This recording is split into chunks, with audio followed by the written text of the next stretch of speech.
20 सितंबर को सरकार को घेरने की कोशिश। सरकार के खिलाफ सड़कों पर उतरेंगे हजारों पेंशनर्स। 20 सितंबर का ऐलान कर दिया गया है कि पूरे प्रदेश में पेंशनर्स सरकार के खिलाफ प्रदर्शन करेंगे। पेंशनर्स लंबित डीए एरियर की मांग को लेकर सरकार के खिलाफ मोर्चा खोलेंगे और एक बड़ा प्रदर्शन करने जा रहे हैं जो 20 सितंबर को होगा।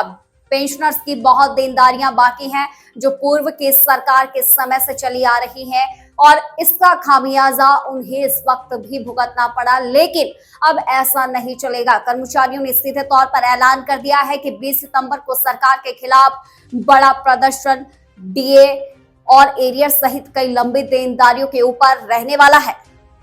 12% डीए तो ब्यूरोक्रेसी ले रहे हैं। हमने को तो डीए भी नहीं मिला। डीए तो महंगाई पर डिपेंड करता है, वो भी नहीं मिला। और बाकी वित्तीय लाभ है।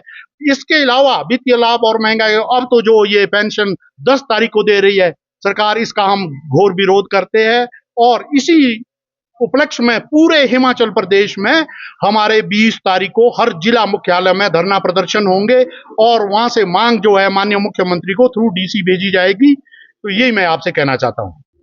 इसके बारे में तो मैं ये बोलूंगा कि ये माननीय मुख्यमंत्री, जो भी सरकार होती है उनका काम है कि पैसे का इंतजाम करना जो भी है स्टेट के लिए। इसके बारे में तो जहां तक वित्तीय स्थिति की बात है, आज तक भी पेंशनर और एम्प्लॉइज को जो तनख्वाह 1 तारीख को मिली है। और मैं भी 30 साल की आईजीएमसी में मैंने नौकरी की। उसके बाद ट्रेड यूनियन में मैं 80 से लेकर जुड़ा हुआ हूँ। 44-45 साल के इतिहास में कभी ऐसा नहीं हुआ कि पेंशन 10 तारीख को मिली है। तो मालूम होगा कि पीछे 3 मार्च के ये ऑर्डर थे जो हमारे को 6th पे कमीशन का एरियर मिलना था। वो इस तरह की कैलकुलेशन की कि 30 साल बाद मिले, जो हमारे आगे पोते होंगे उनको मिले। डीए का जो अभी तक जो दो किस्तें दी है, एक किस्त जो पिछली भी दी है इन्होंने, उसका एरियर भी अभी नहीं मिला। डीए की किस्त के एरियर के लिए इन्होंने 5 साल कैलकुलेट की थी।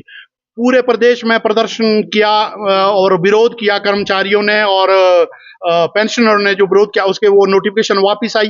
उसके बाद पेंशनर के लिए पीछे इन्होंने एक नोटिफिकेशन की, हमने भी उसका स्वागत किया। उसमें यह था कि सब कैटेगरी के पेंशनर को कुछ ना कुछ मिले। सबसे बड़े जो पेंशनर है आज हमारे, जो जनवरी 16 से लेकर फरवरी 22 तक रिटायर हुए हैं, ग्रेजुटी पहले 10 लाख मिलती थी, अब वो डबल 20 लाख हो गई है। एक पेंशनर का 5-5, 7-7 लाख से लेकर ज्यादा पैसा जो है पेंडिंग पड़ा हुआ। इसके बारे में ना सरकार सोचती है ना ब्यूरोक्रेसी सोचती है। एक ऑर्डर जो इन्होंने अभी भी की है कि 75 साल से ऊपर पेंशनर को ये पेंशन हम देंगे, हम इसका स्वागत करते हैं। पर जो ये ऑर्डर भी थे उसमें ये लिखा था कि ये अगस्त के महीने में दे दिए जाएंगे। अगर ये पेंशन अगस्त के महीने में नहीं जमा होती तो इसके लिए डीडीओ रिस्पॉन्सिबल होंगे। पर आज 17 तारीख हो गई, ये भी नहीं हुआ। वो कितने लोगों को जानी थी? ये सिर्फ जो है सिर्फ ये 28,000 लोग है।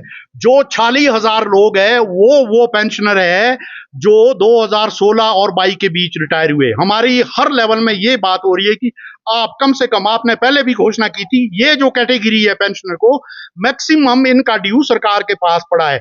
कुछ एक जो पेंशनर है हमारे वो कुछ एक सेक्रेटरीट के हैं और कुछ एक बार के लोग हैं, उन्होंने हिमाचल प्रदेश हाई कोर्ट में रिट भी कर रखी है और जो सिंगल जज से उसका जो फैसला उनके फेवर में आ गया और उसमें यह भी बोला कि 6% इनको इंटरेस्ट दो। उसमें भी जो गवर्नमेंट है वो हर केसेस में, चाहे वो केसेस कुछ पेंशनर के भी है और जो हमारे फील्ड से है और कुछ सेक्रेटरीट के, गवर्नमेंट हमेशा अपील में गई है, डबल बेंच में गई है, एलपीए इन्होंने दायर किया है। उसके अलावा भी जो ये ब्यूरोक्रेसी है किस तरह के, ये मैं तो ये भी कहना चाहता हूं, अगर प्रदेश में इस तरह का कोई आर्थिक संकट है, कुछ भी है,